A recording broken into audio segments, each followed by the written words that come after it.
Students, welcome to Front Language Academy. आज हमारा third chapter start होने वाला है जिसका नाम है plant tissue. So let's start the video. So plant tissue में हम सबसे पहले देखेंगे what is tissue. So tissue is a group of similar cell performing a specific function. So let's note it down. Tissue is a group of cell performing specific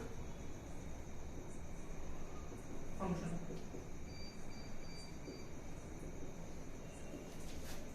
example लिया जाए तो muscle, जो muscle का tissue होता है, फिर muscle bundle जो होता है वो एक तरह के मसल सेल से बना होता है, एक ही तरह के मसल सेल से बना होता है।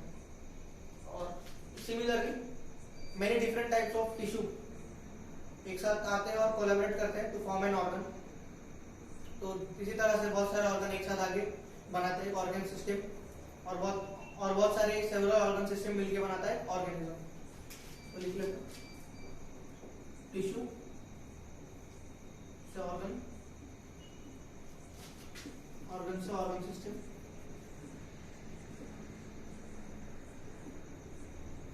और ऑर्गन सिस्टम से ऑर्गेनिज्म।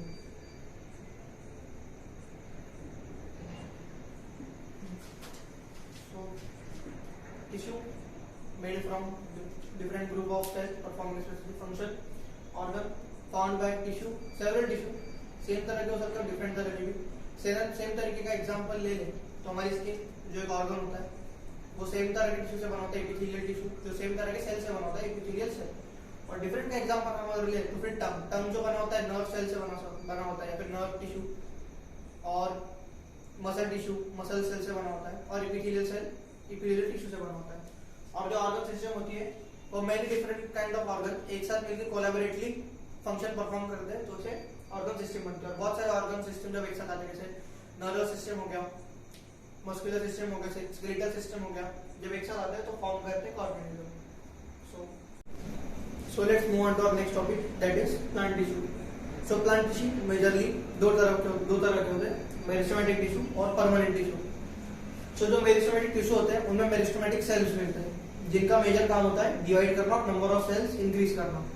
और ये majorly growing parts of the plant पे मिलते हैं, जैसे tip of root, tip of stem and tip of branches. और एक जगह में मिलता है बिटवीन टू ब्रांचेस या फिर इंटरनोड। सो इंटरनोड जिन्हें नहीं पता क्या होता है मैं उन्हें बता देता हूँ। इंटरनोड यानी एक स्टेम है, स्टेम में से दो ब्रांचेस निकली हुई है, एक ये और एक ये। तो दो ब्रांचेस के बीच में जो एरिया होता है ना उसे इंटरनोड कहते हैं। और जिधर से ब्रांच अराइज होती है उसे नोड कहते हैं। तो इंटरनोड में भी मेरिस्टेमेटिक टिश्यू प्रेजेंट होते हैं। मेरिस्टेमेटिक टिश्यू इंटरनोड में इसलिए प्रेजेंट होते हैं क्योंकि उन्हें उस स्टेम का फिर उस प्लांट का गर्थ या फिर डायमीटर इंक्रीज करना होता है और लेंथ भी इंक्रीज करनी होती है। हम देखते हैं मेरिस्टेमेटिक टिश्यू के कुछ कैरेक्टरिस्टिक्स। तो सबसे पहला कैरेक्टरिस्टिक, इनके जो सेल होते हैं वो स्मॉल होते हैं, लेकिन इनका न्यूक्लियस लार्ज होता है। ये मेजरली क्यूबिकल शेप के होते हैं। इनकी जो सेल वॉल होती है वो बहुत थिन होती है। इनमें वैक्यूल एब्सेंट होता है, फिर ना के बराबर प्रेजेंट होते हैं। और ये एक्चुअली इनका मेजर काम सिर्फ डिवाइड करना होता है, और जब ये डिवाइड करके एक स्पेसिफिक एज पे पहुंच जाते हैं, फिर ओल्ड एज पे पहुंच जाते हैं, तो फिर ये परमानेंट टिश्यू बन जाते हैं, जहां जाके उनका डिवीजन पूरी तरीके से बंद हो जाता है। तो ये कुछ कैरेक्टरिस्टिक मेरिस्टेमेटिक टिश्यू के। सो मेरिस्टेमेटिक टिश्यू में भी दो तरह के टिश्यू होते हैं। पहले होते हैं एपिकल या टर्मिनल, तो लिख लेते हैं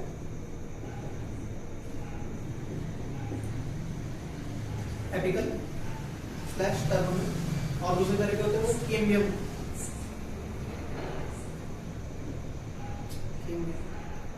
जो एपिकल या टर्मिनल होते हैं वो मेजरली वही tip of stems, tip of branches, tip of root पे मिलता है, ग्रो करते हैं। और जो केम्बियम होते हैं वो इंटरनोड पे मिलता है, जिनका काम होता है गर्थ को इंक्रीज करना।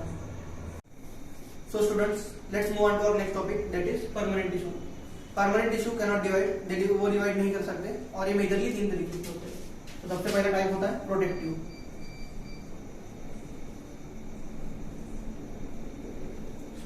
Productive permanent tissue. Productive permanent tissue यानी किसमें होता है, एपिडर्मिस ऑफ स्टेम या फिर एपिडर्मिस ऑफ लीफ पे, जो एक ठीक वैक्सी लेयर रिलीज करती है, जिसे क्यूटिकल कहते हैं, जो प्रोटेक्शन का काम करती है, इसलिए ये प्रोटेक्टिव परमानेंट टिश्यू होती है। इसमें लिख देता हूँ एपिडर्मिस, एपिडर्मिस ऑफ स्टेम। और इसमें दूसरा टाइप होता है सपोर्टिव। सो सपोर्टिव में 3 तरह के होते हैं, पैरेन्काइमा, कोलेन्काइमा और स्क्लेरेन्काइमा। सबसे पहले हम पैरेन्काइमा देखते हैं। So first one is parenchyma. जो पैरेन्काइमा टिश्यूज होते हैं वो मेजरली प्लांट के सॉफ्ट रीजन में मिलता है, जिनके वैक्यूल बहुत बड़े होते हैं, लार्ज वैक्यूल होते हैं उनके। और इनके पास एक खासियत होती है, वो फूड स्टोर करते हैं बहुत सारे वेजिटेबल्स में, जैसे पोटैटोज में, और ये टेम्परेरी सपोर्ट भी देते हैं। और जब इनमें क्लोरोफिल ऐड हो जाती है तो फिर बन जाता है collenchyma. So second type of tissue is collenchyma. जो कोलेन्काइमा होते हैं वो पैरेन्काइमा प्लस क्लोरोफिल से बनते हैं। कोलेन्काइमा जो होते हैं उनके वॉल बहुत ज्यादा थिक होती है और वो बहुत एलोंगेटेड होते हैं, यानी लंबे होते हैं। और ये मेजरली प्रेजेंट होते हैं एपिडर्मिस के नीचे, मतलब स्टेम एपिडर्मिस के अंदर।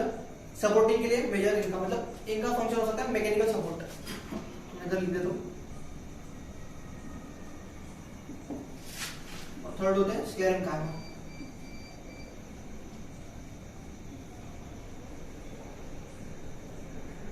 स्क्लेरेन्काइमा जो होते हैं वो डेड होते हैं।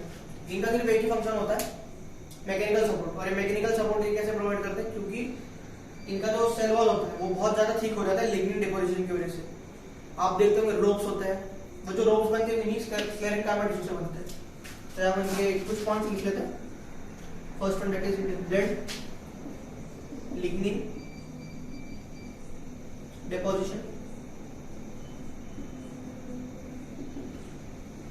और पैरेन्काइमा में भी लिख लेते हैं लार्ज वैक्यूल और temporary support. So last and final is are conducting permanent tissue. Conducting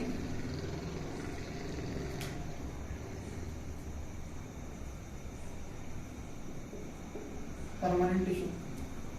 तो कंडक्टिंग परमानेंट टिश्यू के अंदर भी 2 तरह के टिश्यू आते हैं, जिनमें एक होते हैं जाइलम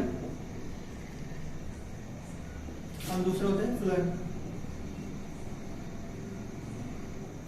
जो जाइलम होते हैं वो यूनिडायरेक्शनल फ्लो ऑफ वाटर में हेल्प करते हैं, यानी अपवर्ड या फिर यूनिडायरेक्शनल। सो यूनिडायरेक्शनल। और जो जाइलम होते हैं उससे हम किसी भी ट्री की एज काउंट कर सकते हैं, उसके जाइलम रिंग से। और जाइलम टिश्यू में भी मेजरली 4 तरह के टिश्यू होते हैं। तो पहला होता है xylem tracheid,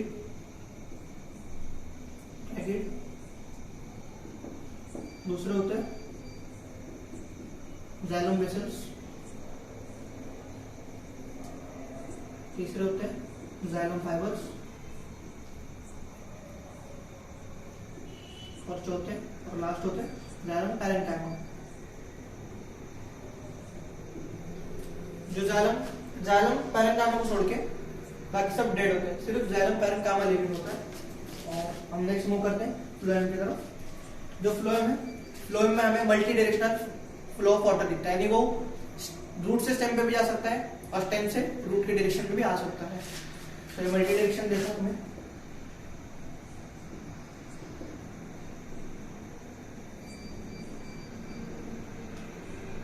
multi directional flow. और जो फ्लोएम होता है इसके भी 4 तरीके के टिश्यूज होते हैं। जो फर्स्ट होते हैं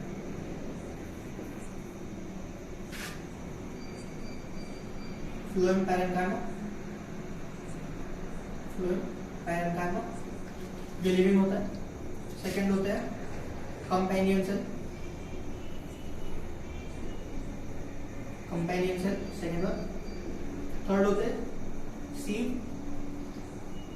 ट्यूब, और लास्ट वन होते हैं phloem fibres.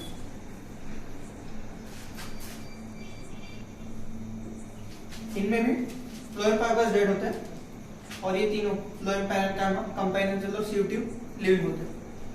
So this is सब wrap on this video.